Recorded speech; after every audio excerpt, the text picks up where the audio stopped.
and Pippa Middleton continue to make their continental voyage across America. Riders move into the wind head-on in the Midwest. And Christoph Strasser is on schedule to smash records and put a stamp in history. Today on the RAAM Report. Hello everyone, thank you for joining us. My name is Leah Garcia on the Daily Recap Show. Here's a question for you. How far can you push the human body? When you think about survival, names like Ernest Shackleton and Louis Zamperini come to mind. With regard to RAAM, it's Christoph Strasser. The current solo leader has ridden over 2,500 miles through 9 states while pushing his body an average of 422 miles per day, subsisting on a liquid diet, and to date, less than 5 hours of total sleep. Our Media One correspondent, Jen Salazar, and their team had to put the pedal to the metal and gas it to Ohio to catch up with this powerhouse. Jen Salazar here, and the race across America continues. I'm in Cross Creek, Ohio, where Christoph Strasser is continuing with his record-breaking speeds. Strasser's photographer Lex hopped in our van and shared how the day was going. Christoph is doing very good right now. He keeps himself motivated all the time. The speed average, we talked about it yesterday a lot, so that he knows that he has to push hard to keep the record pace. But today we didn't talk a lot about it because he's doing good, and as long as he's doing good, we don't need to talk about it. Has he stayed on the liquid diet the entire time? Yeah. No snacks? No snack ever. So how long total has he slept so far? I think 4 sleeping breaks of 15 to 20 minutes and 3 sleeping breaks with 1 hour and 15 minutes. So yeah, 5 hours at all, maximum. The guy who did this is an ex-pro rider, and mechanic, a very good one. And so he really knows what to do when Christoph is riding. Getting the job done with number one, but you guys have fun doing it. Tell me a little bit about the crew dynamic. The crew dynamic is the most important thing for Christoph. As long as the crew dynamic is perfect, is fine, everything's good, he's doing good. Does he sometimes like it when media comes? Does it kind of help him? He loves it when media comes. He knows he has to perform, he has to show how good he is, how strong he is, how good he's feeling, and he is always pushing harder when there's media. Strasser looks very strong, although he's having a little bit of an issue with his Achilles tendon, although his physician said that's nothing to worry about. It's to be expected at this point in the race. But that's no big thing. So after 6 days, that's quite normal, I would say. It's a little bit like vacation with him because he doesn't make any big problems, and so we all are fine. A lot of his strength comes out of his inside this year. Normally we had to motivate him and tell him what's your goal, what's your aims, and what you want to do. But this year it's not too big a problem. So we think from one time station to the other, and the last 24 hours we will see what we can do about the record. But now we are quite ahead of the plan. I think we are 4 hours earlier. We have been 4 hours earlier at the last time station than the last year. So normally I think we could break the records, but the most important thing is to win the thing. Media One will continue to cover Strasser as he goes to Annapolis and crosses over the finish line. I'm Jen Salazar, and I'll have more stories from the road as the race across America continues. The current prediction is that Strasser will finish 36 hours ahead of his nearest competitor, which will make him the fastest human to cross the continental United States on a bicycle. Lon Haldeman and Pete Pansears currently hold the record for a transcontinental crossing on a tandem. Their time in 1987 was 7 days, 14 hours, and 55 minutes. An email sent to RAAM family today, Lon is quoted as saying, "I hope Christoph Strasser can set a new all-time record and have as much fun as Pete and I did." Considering the speed of this race, a special thanks goes out to the Annapolis Mayor, Mike Pandelides, for amending the RAAM permit and setting up our finish line a little bit early. Although many of the cyclists look forward to getting out of the Continental Divide, it's the winds in the plain that can prove to also be a time-deferring factor. Our Media 2 correspondent, Zach Badorf, is there facing the elements once again. Zach? Now that most of the riders have made it over the Rockies and into the Great Plains, they've got another challenge to worry about: the wind. The racers will experience sustained winds of about 20 miles per hour and gusts of wind nearly twice that fast. Joe Barr has been zooming along the Great Plains. I'm 53 kilos. I'm like a shopping bag. Yeah, it's not fun. This is not my place. My place is when it goes like this. It's a mind over matter thing for me, because it can really beat you down. Bottom line is you can't bank on it, so you just mentally have to say, all right, get your head down, get a good pace going, and just go with it. Fear, power, fear, power. This Polish racer has a good technique for when he gets a good tailwind. Sometimes I do like this, and wide knees, and straight position, deep breathe. Michael does the same thing. I don't care if I look goofy, I'll be like this. Give me one of those wingsuits.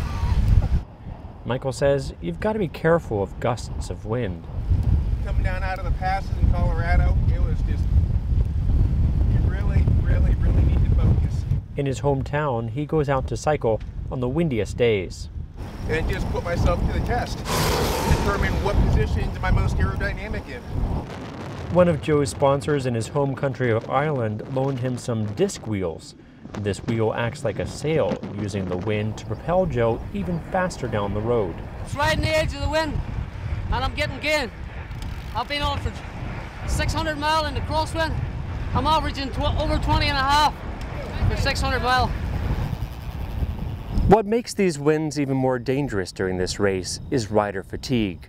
The racers are not nearly as responsive as they might be on a full night's sleep. Force yourself to be more mentally aware and understand that your reflexes after 6 days of minimal sleep and a lot of physical activity, you're not going to be on top of your game. Remick isn't worried about the wind. I train very often with the wind when I am tired also, so this is not very risky. For Michael, it's all part of the race. You know, the RAAM it's the wind, it's the heat, it's the cold, it's so many things. You just have to be prepared as best as you can.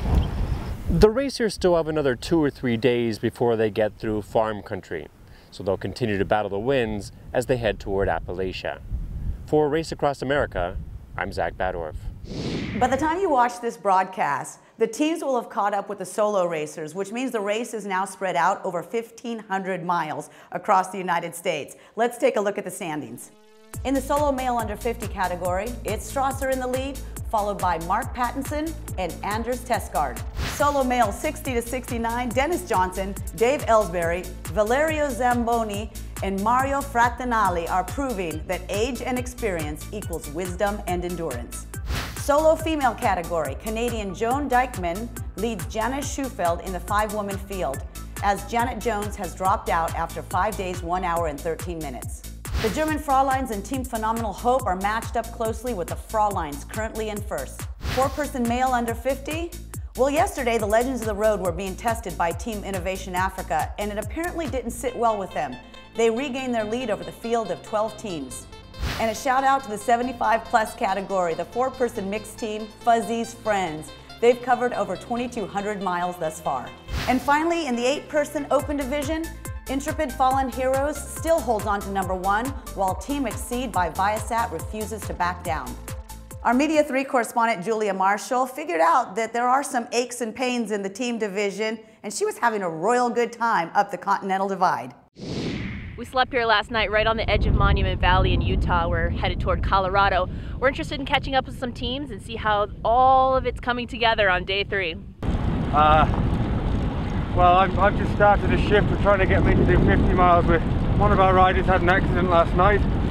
She'll be okay, but she got stitches in her lip, and so I'm taking her go for this morning. Good luck. Thank you very much. We caught up with the Aussies while they were getting gas and decided to drop in to see what happened. I was coming into Tuba City and hit a massive pothole in the asphalt, and my front tire literally sank into the road and I went over the handlebar. She's confident she'll be back on the bike after a bit of rest. Next, we happened upon Team Czech Republic 1 while their nutritionist was making breakfast.